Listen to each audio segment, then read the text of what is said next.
दोस्तों, जैसा कि हमने पिछले वीडियो में कीबोर्ड के बारे में बताया था, साथ ही कुछ उसके पार्ट्स के बारे में बताया था, तो इस वीडियो में हम आपको CPU के बारे में बताएंगे। तो बने रहिए वीडियो के लास्ट तक, जिससे कि आपको समझने में आसानी हो।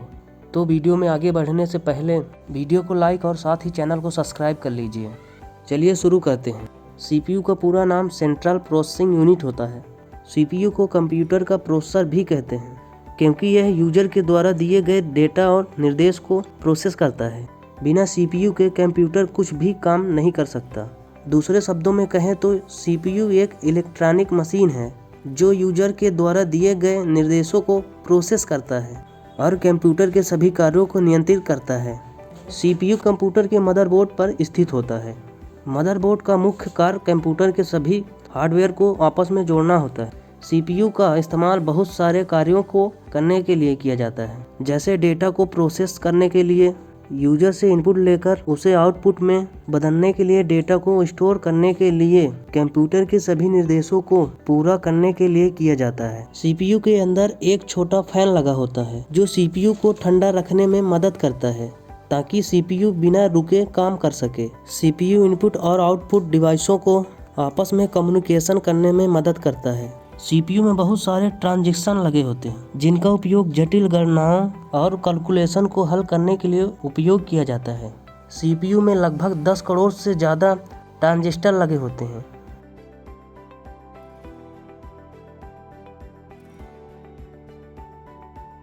CPU कंप्यूटर का मस्तिष्क या दिमाग होता है।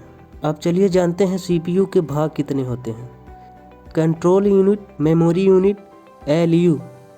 तो पहला ALU के बारे में जानते हैं। ALU का पूरा नाम अर्थमेटिक लॉजिक यूनिट होता है। यह CPU का एक महत्वपूर्ण हिस्सा होता है। इसका इस्तेमाल अंकगणितीय, अर्थमेटिक और तार्किक लॉजिक कार्य करने के लिए किया जाता है। अंकगणित कार्य में गुणा, भाग, जोड़, घटाना जैसे कार्य शामिल होते हैं। डेटा का चयन करना, दो संख्याओं के बीच को जोड़ना होता है। ALU को कंप्यूटर का गणितीय मस्तिष्क, मैथमेटिकल ब्रेन भी कहते हैं, क्योंकि यह गणित के कैलकुलेशन करने में मदद करती है। कंप्यूटर में एक प्रकार का ऑपरेशन कोड होता है। ALU को यह बताता है कि किस समय कौन से कार्य को पूरा करना होता है। एक CPU के अंदर एक या एक से अधिक ALU हो सकते हैं। फिर दूसरा आता है CU। यह कंट्रोल यूनिट कंप्यूटर से जुड़े हुए सभी डिवाइसों ताकि कंप्यूटर के सभी कार्य ठीक तरीके से हो सके।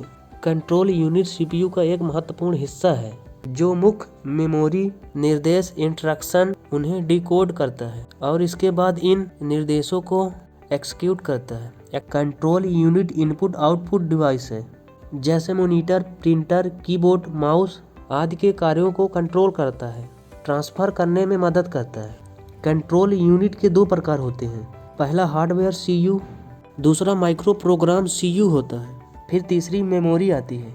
मेमोरी यूनिट का इस्तेमाल कंप्यूटर में डेटा और निर्देशों को स्टोर करने के लिए किया जाता है। यह कंप्यूटर के डेटा को स्टोर करने में मदद करती है। मेमोरी यूनिट दूसरे अन्य यूनिट की आवश्यकताओं के अनुसार उन्हें डेटा प्रदान करती है। मेमोरी यूनिट को प्राइमरी स्टोरेज, मुख्य मेमोरी या इंटरनल स्टोरेज के नाम से जाना जाता है। कंप्यूटर में दो प्रकार की मेमोरी होती है और दूसरी सेकेंडरी मेमोरी होती है। प्राइमरी मेमोरी एक ऐसी मेमोरी है जिससे CPU के द्वारा सीधे एक्सेस किया जा सकता है। प्राइमरी मेमोरी को इंटरनल मेमोरी भी कहा जाता है क्योंकि यह CPU के अंदर लगी होती है। सेकेंड मेमोरी वह मेमोरी होती है जिसे डायरेक्ट CPU के द्वारा एक्सेस नहीं किया जा सकता। इस मेमोरी की स्टोरेज क्षमता अधिक होती है। तो चलिए दोस्तों, CPU के बारे में कुछ विशेष जानकारी को जानते हैं। CPU के कार्य करने की गति काफ़ी अच्छी होती है। हालांकि सभी CPU तेज नहीं हो सकते क्योंकि CPU की गति फ्रीक्वेंसी पर आधारित होती है। फिर कैश मेमोरी CPU की सबसे छोटी मेमोरी होती है जो CPU के अंदर स्थित होती है। CPU के अंदर बहुत सारे कोर होते हैं। CPU एक समय में कई कार्यों को करने के लिए उपयोग किया जाता था। CPU मल्टीटास्किंग होता है और यह एक समय में बहुत सारे कार्यों को आसानी से कार्य करता है। अब CPU के कुछ महत्वपूर्ण जानकारी को जानते हैं। CPU का कार्य कंप्यूटर के सभी कार्य यह यूजर से प्राप्त डेटा और निर्देशों को प्रोसेस करता है और इस डेटा को महत्वपूर्ण जानकारी में बदल देता है। यह इनपुट आउटपुट डिवाइस के कार्यों को नियंत्रित करता है। यह सभी कार्यों को मैनेज और हैंडल करता है। तो दोस्तों, इस वीडियो में बस इतना ही।